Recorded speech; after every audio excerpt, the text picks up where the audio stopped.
الحمد لله نحمده ونصلي على رسوله الكريم أما بعد قال الله تعالى في شأن حبيبه تعليما وتكريما ومحبرا وآمرا إن الله وملائكته يصلون على النبي يا أيها الذين آمنوا صلوا عليه وسلموا تسليما اللهم صل على سيدنا محمد وعلى آل سيدنا محمد وبارك وسلم عليه اللهم صل على سيدنا محمد وعلى آل سيدنا محمد وبارك وسلم عليه اللهم صل على سيدنا محمد وعلى آل سيدنا محمد وبارك وسلم عليه قال نبينا صلى الله عليه وسلم إنما الأعمال بالخواتم صدق رسول النبي الكريم புகழும் புகழ்ச்சியும் அகிலத்தை படைத்தழகாய் பரிபாலித்துக் கொண்டிருக்கக்கூடிய அகில வல்லோனுக்கே உரித்தானது.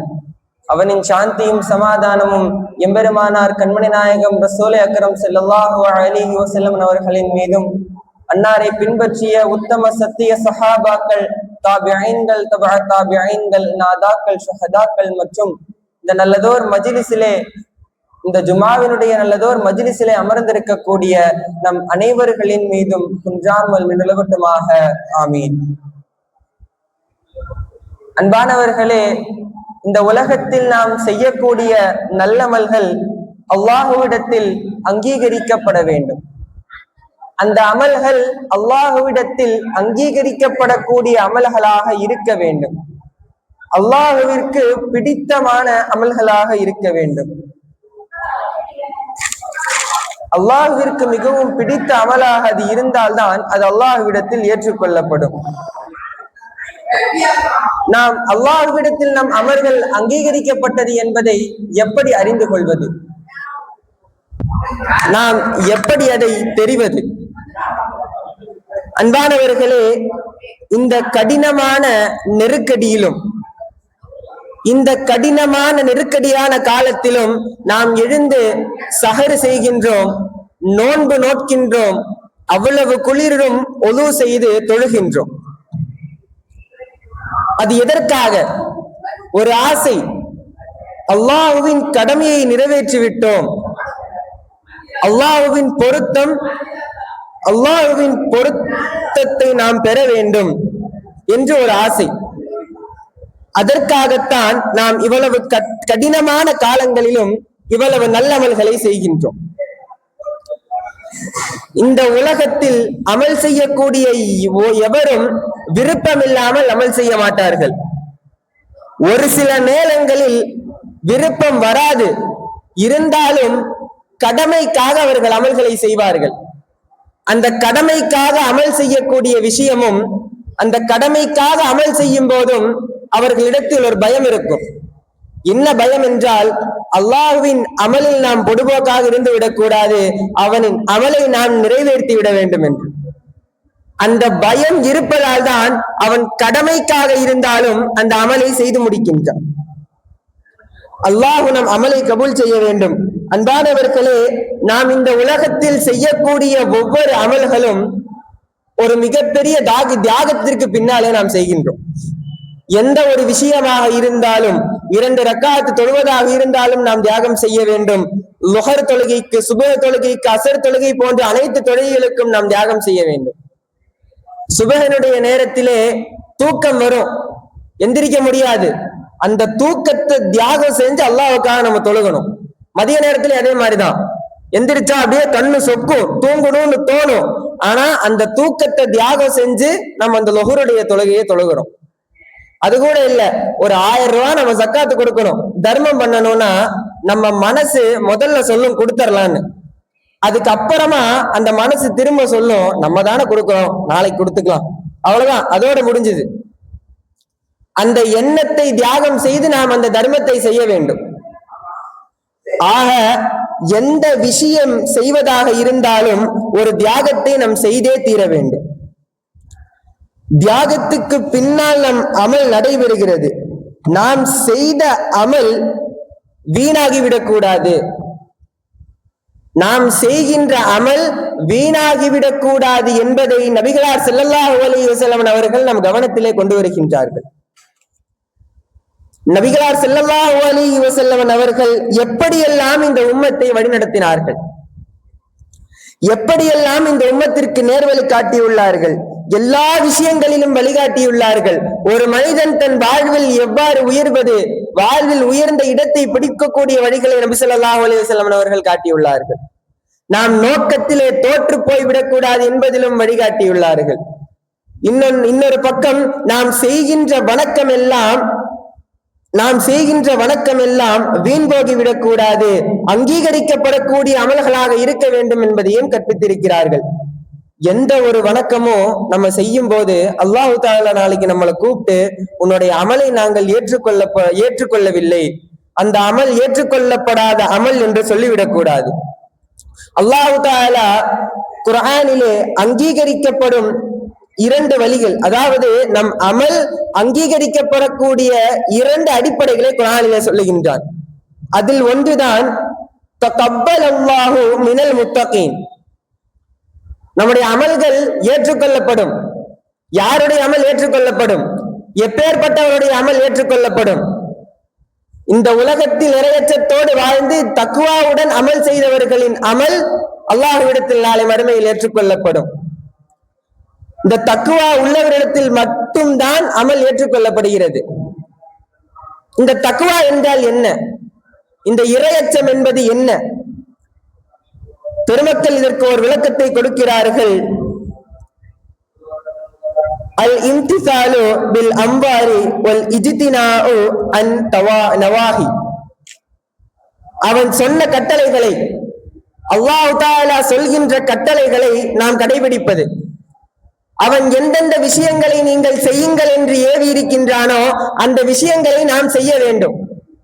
எதையெல்லாம் அல்லாஹ் தஆலா நமக்கு ஹராமாக்கி இருக்கின்றானோ, எதை நம்மிடம் செய்ய வேண்டாம் என்று சொல்லி இருக்கின்றானோ அவைகளை செய்யாமல் இருக்க வேண்டும். இது 2ஐயும் நாம் சரிவரையாக கடைபிடித்தால் நாம் அமல்கள் அல்லாஹ்விடத்தில் நாளை ஏற்றுக்கொள்ளப்பட்டதாக இருக்கும்.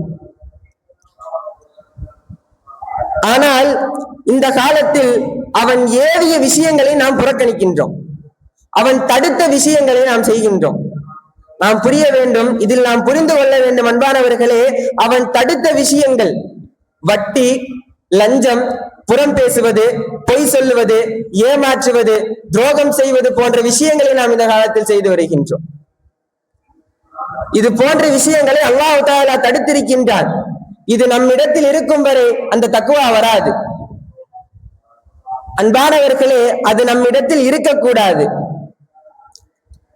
ஆனால் இன்றைய காலத்தில் அது மட்டும்தான் அதிகமாக இஸ்லாமியர்களிடமும் எல்லா மக்களிடமும் வந்து கொண்டிருக்கின்றது. நாம் அமலை தக்வாவுடையவர்களிடத்தில் இருந்துதான் ஏற்கின்றோம் என்று அல்லாஹ் தஆலா சொல்கின்றான். அதற்கான அர்த்தம் அவன் தடுத்தவற்றில் இருந்து ஒதுங்குவது, அவன் ஷரியத்தில் ஹராமாக்கியுள்ள அனைத்து விஷயங்களை விட்டும் நாம் ஒதுங்கி இருக்க வேண்டும். நாம் இனிமேல் வரக்கூடிய காலத்துல நல்ல அமல்கள் செய்யணும் என்று நினைக்கிற அனைவருக்கும் ஒரு விஷயம் நான் சொல்றேன். நீங்க அல்லாஹ் தஆலா எதை தடுத்திருக்கிறானோ அதற்கு நீங்கள் அதை திரும்பி கூட பார்க்காமல் அதை செய்யாமல் நீங்கள் நல்லவர்கள் செய்தீர்கள் என்று சொன்னால் அல்லாஹ் தஆலா அந்த அமல்களை ஏற்றுக்கொள்வான்.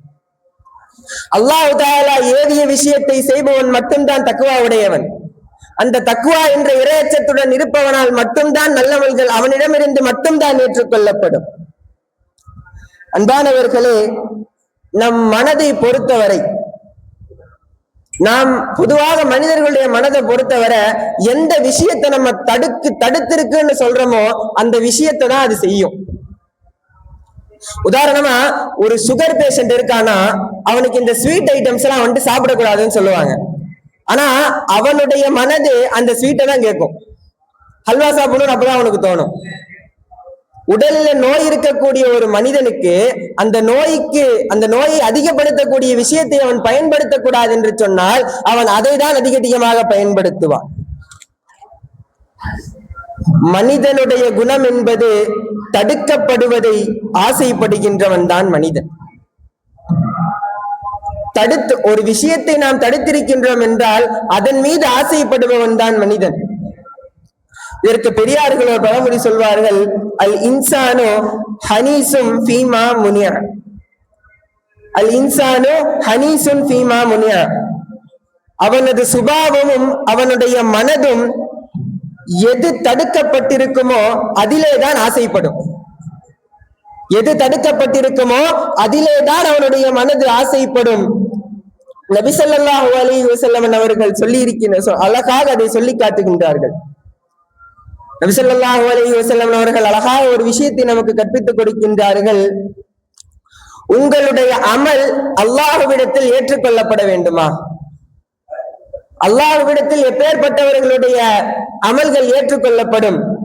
மினல் முத்தகீன், தக்வா உடையவர்களுடைய அமல்கள் அல்லாஹ்விடத்தில் கூடிய வெகு சீக்கிரத்தில் ஏற்றுக்கொள்ளப்படும். ஒரு மனிதன் அல்லாஹ் தஆலா ஏவிய விஷயங்களை பின்பற்றி நடந்தான் என்று சொன்னால், அந்த விஷயத்தை அவன் பின்பற்றி நடந்தான் என்று சொன்னால், அவன் செய்யக்கூடிய சிறிய சிறிய நல்லமல்களும் அல்லாஹ்விடத்தில் ஏற்றுக்கொள்ளப்படும். நீ தக்வாவுடன் எப்பேற்பட்ட அமலை செய்தாலும், எப்பேற்பட்ட அமல் நீ செய்தாலும் உனக்கு இரையச்சம் என்பது இருந்தால் என்று சொன்னால், அந்த அமல் உடனடியாக அல்லாஹ்விடத்திலே ஏற்றுக்கொள்ளப்படும். அதாவது ஒருத்தனுக்கு யூரியா இருக்குன்னா அவன் உப்பு எடுத்துக்க கூடாது. அவன் அந்த உப்பை தடுக்கிற அளவுக்கு அவனுடைய நோய் குணமாகும், அந்த யூரியா கண்ட்ரோலா இருக்கும். ஒருத்தனுக்கு சுகர் இருக்குன்னா அவன் இனிப்பு அதிகமா எடுத்துக்க கூடாது. அந்த இனிப்பை அவன் அதிகமா எடுத்துக்கிட்டா அவனுடைய சுகர் அதிகமாகும். அந்த இனிப்பை அவன் எடுத்துக்காம விட்டா அவனுடைய சுகர் கண்ட்ரோல் ஆகும். எல்லா விஷயமும் இப்படித்தான். நோயாளிகளுக்கு எப்படி இந்த உலகத்தில் இதை சாப்பிட்டால் உயிர் வாழலாம், இதை சாப்பிட்டா கூடிய சீக்கிரம் செத்து போலான்னு ஒரு சில விஷயங்கள் இருக்கோ, அதே போல் ஷரீஅத்தில் இருக்கின்றது. அல்லாஹ் தஆலா சொல்லி இருக்கின்றான், இந்த விஷயங்களை செய்தால் உங்களிடம் இருக்கக்கூடிய அமலை நான் ஏற்றுக்கொள்கிறேன், இந்த விஷயங்களை செய்தால் உங்கள் அமல்கள் ஏற்றுக்கொள்ளப்படாது. அல்லாஹ் தஆலா ஷரீஅத்திலே எத்தனையோ விஷயங்களை ஹராமாக்கி இருக்கின்றான். வட்டி, லஞ்சம், பொய் பேசுவது, புறம் பேசுவது, கொலை செய்வது, பெண்களை துன்புறுத்துவது போன்ற எத்தனையோ விஷயங்கள் இருக்கின்றது. இது அத்தனை விஷயங்களையும் ஒரு மனிதன் செய்தான் என்று சொன்னால் அவனுக்கு இறுதி வரை தக்குவா வராது. அவனுக்கு இறுதி வரை தக்குவா வராது. அன்பானவர்களே, அல்லாஹ்வுடைய கட்டளையை நாம் செய்ய வேண்டும். அல்லாஹ்விட்ட கட்டளைகளை நாம் கடைபிடிக்க வேண்டும். அல்லாஹ் ஏவிய விஷயங்களை நாம் செய்ய வேண்டும். அல்லாஹ் இவ்விடத்தில் சொல்லக்கூடிய ஒரு முக்கியமான விஷயம், நாம் ஒவ்வொரு விஷயத்திலும் தியாகம் செய்கின்றோம். நாம் தக்வாவை கடைபிடிக்க வேண்டும் என்று சொன்னால் நம்முடைய நப்சை நம்ம கட்டுப்படுத்தணும், நம்முடைய மனதை நம்ம கட்டுப்படுத்தணும்.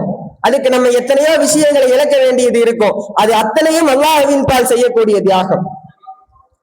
அன்பானவர்களே, நாளை மறுமை நாளில் நீங்கள் செய்த நல்லமல்கள், நீங்கள் செய்யக்கூடிய துஆக்கள், நீங்கள் தொழுத தொழுகைகள், நீங்கள் கொடுத்த சதக்கா ஜக்காத்துகள் ஏற்றுக்கொள்ளப்பட வேண்டும் என்றால் நீங்கள் அல்லாஹ் தஆலா எதையெல்லாம் ஏவினானோ அதை செய்ய வேண்டும், எதையெல்லாம் தடுத்திருக்கின்றானோ அதை விட்டு நீங்கள் தவிர்ந்திருக்க வேண்டும்.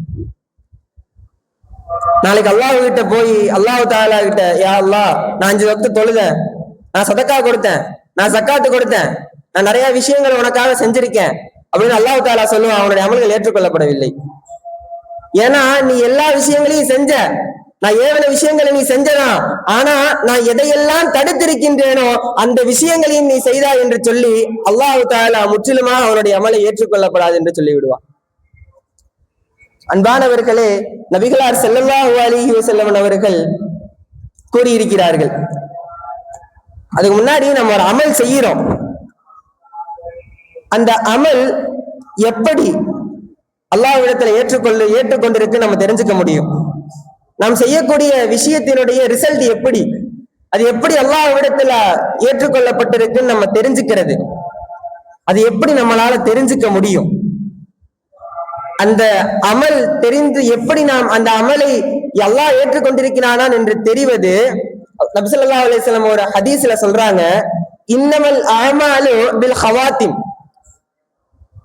அமல் எல்லாம், நீ செய்த அமல் எல்லாமே உன்னுடைய முடிவில் தான் இருக்கின்றது. நீ நல்லவனா, நீ கெட்டவனா, உன் அமல்கள் ஏற்றுக்கொள்ளப்பட்டிருக்கிறதா, நீ இந்த உலகத்தில் நல்ல விஷயங்களை தான் செய்திருக்கிறாயா, இந்த உலகத்தில் நீ அல்லாஹ் ஏறிய விஷயங்களை மட்டும்தான் செய்திருக்கிறாயா, இல்லை அல்லாஹ் தடுத்த விஷயங்களையும் சேர்த்து செய்திருக்கிறாயா என்பது அவனுடைய இறுதி சக்கராத்தில் தான் அவனுக்கு தெரிய வரும். அவனுடைய முடிவு, அவனுடைய சக்கராத் அவனுக்கு எப்படி இருக்கின்றதோ அதை பொறுத்துதான் அவன் இந்த உலகத்தில் என்ன அமல்கள் செய்திருக்கிறான் என்பது அவனுக்கு தெரிய வரும். அவன் செய்த நல்லமல்கள் எல்லாம் அவன் அல்லாஹ் தஆலா ஏற்றுக்கொண்டிருக்கிறானா இல்லையா என்பதும் அப்பொழுதுதான் அவனுக்கு தெரிய வரும். அன்பானவர்களே, அல்லாஹ் தஆலாவிடம் நாம் துஆ செய்யும் போது, யா அல்லாஹ் எங்களுக்கு நல்ல முடிவை கொடு ரஹ்மானே, தக்வாவுடன் வாழக்கூடிய பாக்கியத்தை கொடு ரஹ்மானே என்று நாம் அதிகமாக துஆ செய்ய வேண்டும். அன்பானவர்களே, ஒரு சின்ன விஷயத்தை சொல்லி நான் அந்த பயானை முடிக்கிறேன்.